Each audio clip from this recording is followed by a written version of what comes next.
Hello, magandang hapon sa inyong lahat. Mga tiyaying, mga tiyoy.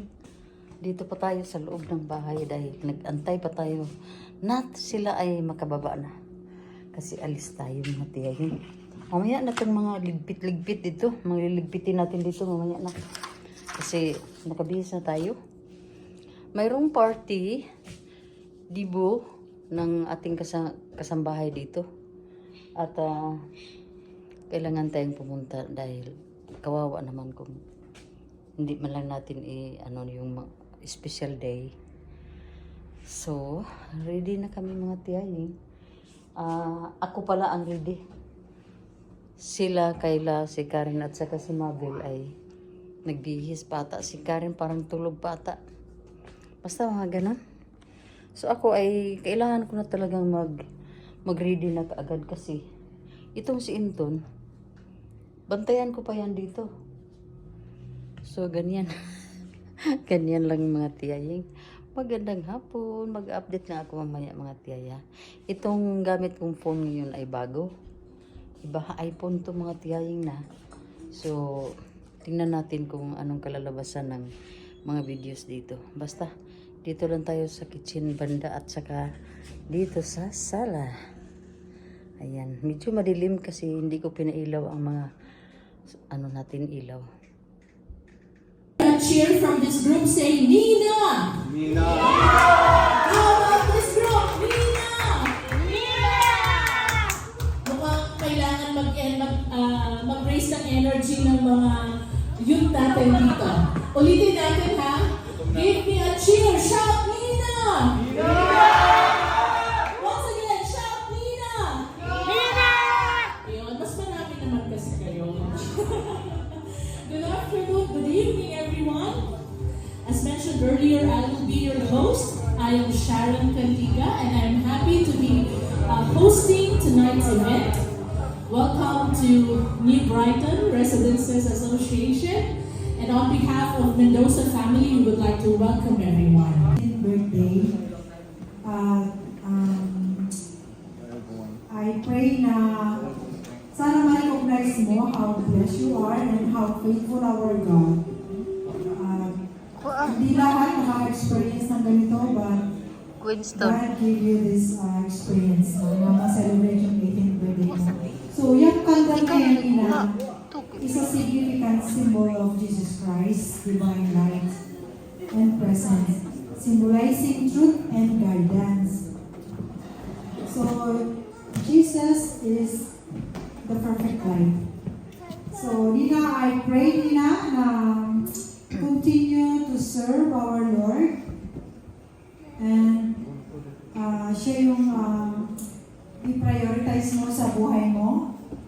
Huwag ka munang mag-aasawa. I know na. Andito ka? Ay, sorry, hindi ko alam. Alam ko, so,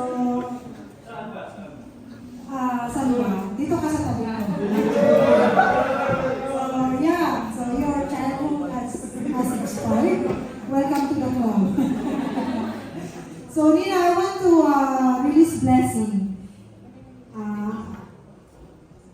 I pray na lahat ng iyong plano at desire sa buhay mo ay mag-fulfill, no? Ibigay ng Panginoon.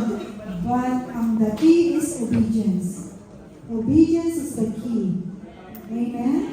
Obey the Lord, obey His command, and all the blessing will accompany you. Amen? Tumingin ka sa akin. Seryoso. So, Rina, I want you to recognize our God, okay?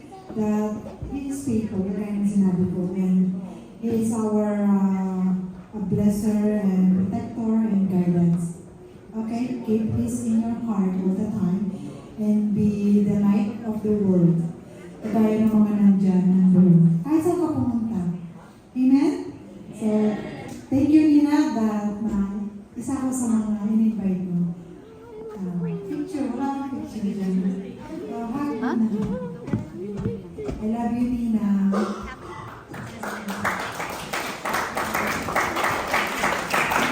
Tita, ano inspirational naman na message bigay mo? basta tandaan mo na nandito lang kami palagi sa iyo, mahal ka namin.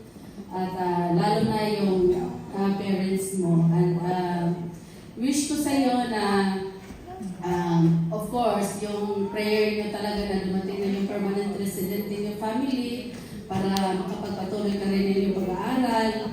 And basta kasama mo kami sa iyong panalangin at sa iyong mga pangarap sa buhay.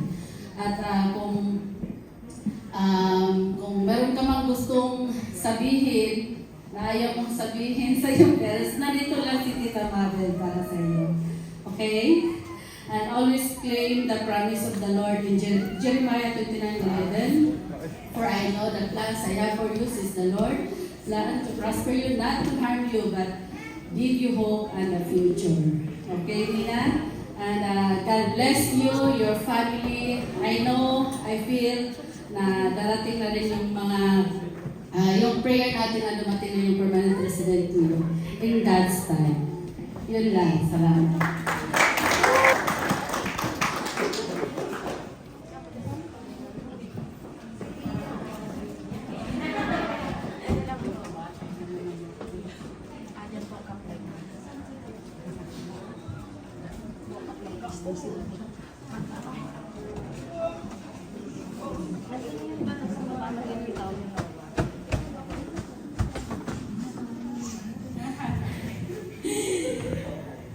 Hi, Nina. Wala akong sabi eh. Nadala ko sa tingin mo eh.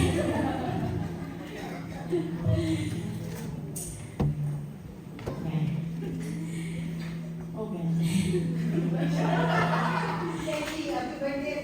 Nina, happy 8th birthday. May the Lord guide you every step. As you walk into adulthood, may your heart always seek Him, your hands serve Him, and your life share with Him. His love and purpose, you are faithfully and wonderfully made. Never forget who you are. Walk boldly of faith, knowing Jesus Christ. May God's protection surround you in your coming and in going out, now and forever. So Nina, don't forget that you are 80 now. Baka sabihin mo na, but remember that God will always guide you. Love your parents and obey them. Huwag mo sabihin na malaking ka na. Need mo pa sila. Happy 10th birthday. And we love you. Cry, but I wish that you enjoy your adulthood, especially the start of it, because it's not as stressful yet. But yeah, I hope everything works out. Prepared for us today. Bon appetit, everyone!